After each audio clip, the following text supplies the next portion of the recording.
Good morning, guys. It's Monday here on the farm, and today it is, let's see, 28th of March. Last night we had a bit of an issue. It got pretty cold out here. It got to minus 11, and because we don't have a water tank in the greenhouse and we take the water from the well, it means that we actually have to run a hose outside. And the hose is completely frozen right now. So unfortunately, I'm not able to water any of our transplants right now. I just got stuck on a sticky trap. That one seems to have moved over again. For the most part, they've been staying kind of in place for that one. It's gone out to the aisles. These are just to catch insects. We've caught a few already, but they're not serious because, yeah. Luckily, the plants are all fairly well watered, so nothing's really drying out. We're gonna have to wait till it warms up a little bit to do this afternoon.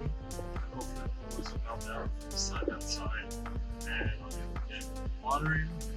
Worst case, I'll have to run watering cans back and forth to the house, and I really don't be able to do that.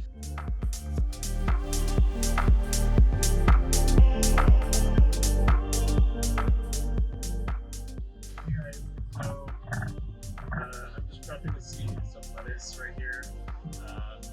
Right now it's 14 to 10. No luck with the hose yet. It's still completely frozen. Maybe it's starting to get sunny a little bit out there, so I'm hoping that maybe 1, 2 o'clock I'll be able to water. Before then, I'm just trying to get prepping right now the best I can without the water on. I may go run and grab a watering can just to at least water the flats that I'm seeding right now, but I'm hoping that maybe the water will warm up before I'm done prepping all these guys. Maybe the water will be running, I don't know. I'm hoping. It's a bit of an issue today that the hose froze, but it was definitely not foreseeable that it was going to go down to minus 11. We had hooked the hose last night, but apparently it wasn't enough. The hose was not really empty, and there's still some water that got frozen in. So I've got the 4 flats, 28s, all tapped down, refilled. Makes it go. I would have probably wet it a little bit more. This is gonna get me by for now, but I'm definitely gonna want to get good watering. I'm thinking about the seed. This is uncultured seed. Right here we've got a variety called Nevada. It's by Hanoi, and it's a 55-day. It's a romaine. Well, it says a Batavian lettuce. That's what I would consider to be a romaine lettuce. And it's basically just a green lettuce. It's the only green one that we've got. This year we have 3 red varieties, so we're gonna have to be swapping the red each week for some Nevada green. I'm definitely not going to eat all this seed. There's 5,000 in here, 4 flats, so 512. So I've got way more seed than I need here. I'm just giving you guys a little look. The seed looks like, I don't know if you can see, but it's like got a little bit of like a lighter tip on the seed, which is interesting. In showing you guys the seed though, I've poured a little bit into the cracks, which is the tricky thing about the lettuce seed because it can kind of get stuck just about anywhere. I don't want to waste any, so I'm just going to quickly refill the seeder and get the lid on right away. I'll probably cut that up and see if you guys are watching this one. That's got to be at least 500 seeds, if not I'll add myself in a little bit more. Let's set it to a 2 probably, but I'm going to do a 3. I like that heavy 3. Try 2. We'll see how it works with a 2 for the whole size of the seeder. Maybe I'll open it up to a 3. Now technically these are brand new seeds. I only need 1 seed per hole. I would tend to put 2 when they're unpelleted. You don't have to, it's a personal preference. I've tried to do more than that. It just gets crazy and then they overcook each other. So brand new seed here. We're going to give confidence to seed supplier. We're going to put 1 seed. ourselves if we can. If we accidentally drop 2, we're not going to pick it up. That's how we're going to do it. And that way we'll make seed at the same time as not wasting time. If we accidentally drop 2, we're going to just go ahead and say it's not a big deal. We can print it out, post the merchants. Now, the reason we're doing this first here on Monday, we want to try and have lettuce every single week in the baskets.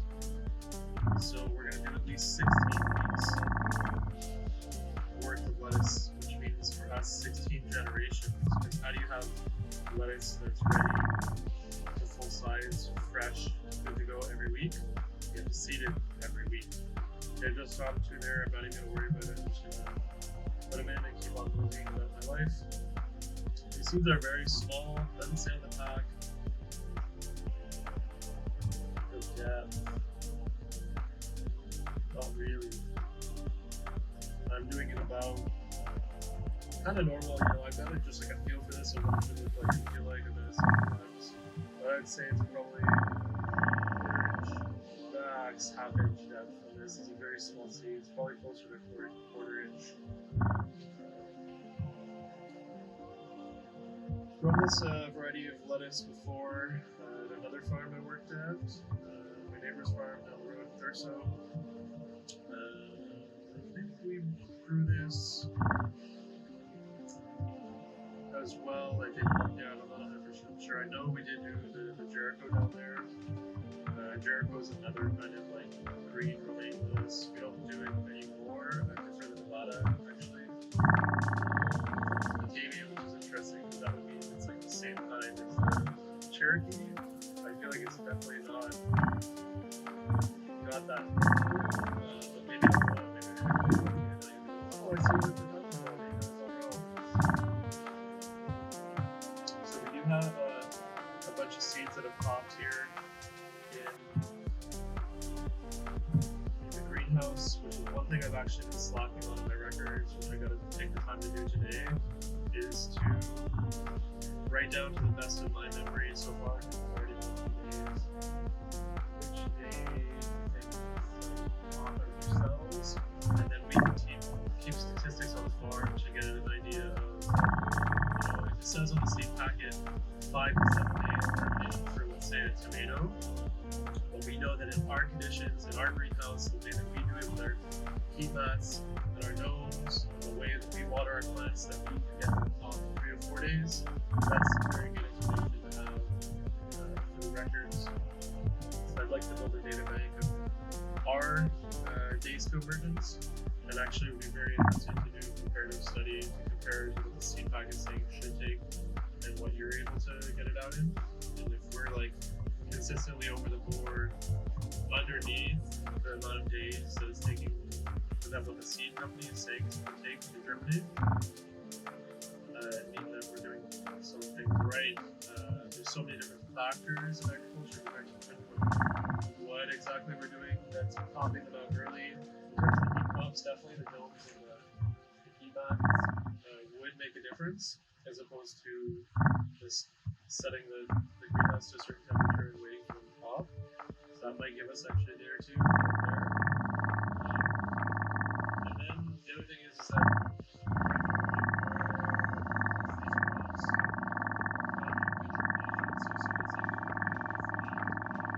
stop putting the dome on, and I'm gonna just have it bare overnight. The reason for that is that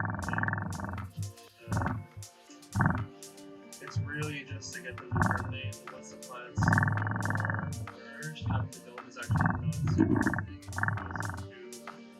to stretch for the light, become elongated. Stem. So once it's about 2/3 germinated, that's when I'm going to take the domes off. Here. So I'm not gonna. These are just interesting things about this year. I'm gonna do like I'm gonna show one plot. At the lettuce, I believe I'm gonna do parsley. The reason being is it takes very long to germinate the parsley. I haven't seen back here 3 weeks. Yeah, I'm gonna say 21 days, exactly that. So it's 3 weeks. It's a long time, you know. Sometimes it can be 2 weeks. It's actually been longer than 2 weeks since we planted the ginger. They haven't fermented yet, but you know, even though I've read on the internet it's 2 weeks, we don't exactly have ideal temperatures or incentives here. So 3 weeks to a month, I would say. The turmeric is supposed to pop later than that. So we're gonna have some patience with these crops. We've never done it before and see how long it takes, how it works. And if I get a yield off it, see if it's worth it to continue in the future. But yeah, after the lettuce, I'm gonna get the parsley, I do a bit of herbs today. I might do basil. I gotta get some cabbage. Not as rushed with the cabbage, although arguably maybe after I get the parsley, I should do the cabbage.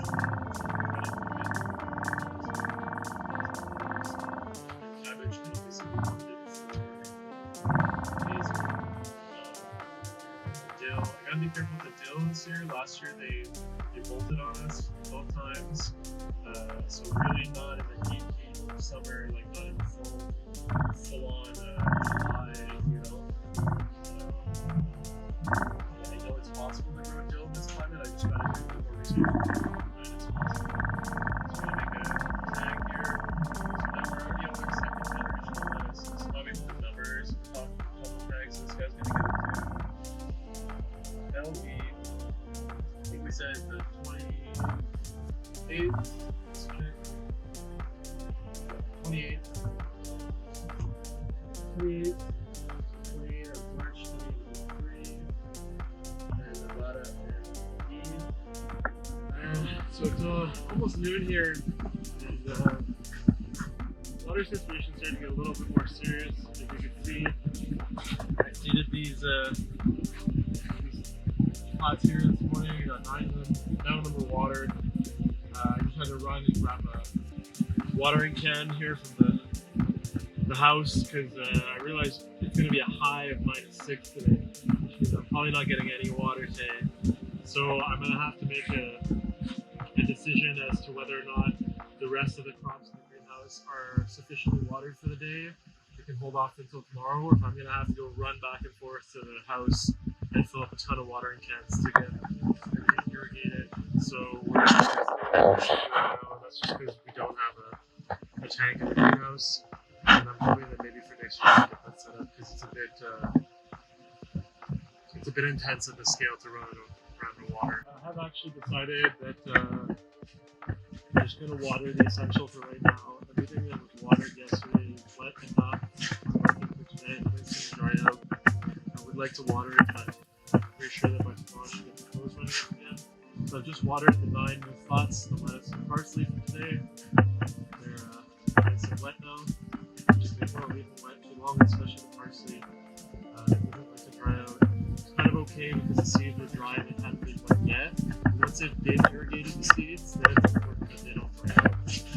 I've seen it dry soil. It's kind of okay. And I've seen farms where they've seen the carrots 4 days, dry weather, knowing that the rain is coming, and leaving it there, no irrigation. Not perfect, obviously, but that's it. I got the emergency watering done for now. I'll get a little break, grab something to eat, and come back in here and do some more seeding. I didn't film it. I did the parsley just before, and there was the lettuce that I talked about earlier. And yeah, we'll see. I might do some cabbage. We're starting to get pretty good on schedule. So it's about 1 o'clock here on Monday. I've completely given up on getting the water running today. So I'm going to have to go get the watering can. I should have brought one with me coming in here. We're going to seed some cabbage, the parsley, and the lettuce that we seeded this morning already watered. Everything else is wet enough. It's gonna hold out till tomorrow. I've been doing some work on the hoses, and I've got it mostly clear. There is still one entry to one hose that's frozen, but tomorrow it's gonna warm up a little bit. I'm hoping I'll get it T-blocked and give it water tomorrow morning. But I'll keep it posted. But by Tuesday, Wednesday at least, I'll probably should be able to water it. But it's just that tomorrow I have no choice but to water the whole greenhouse with a watering can, and that would take very long because I've been back and forth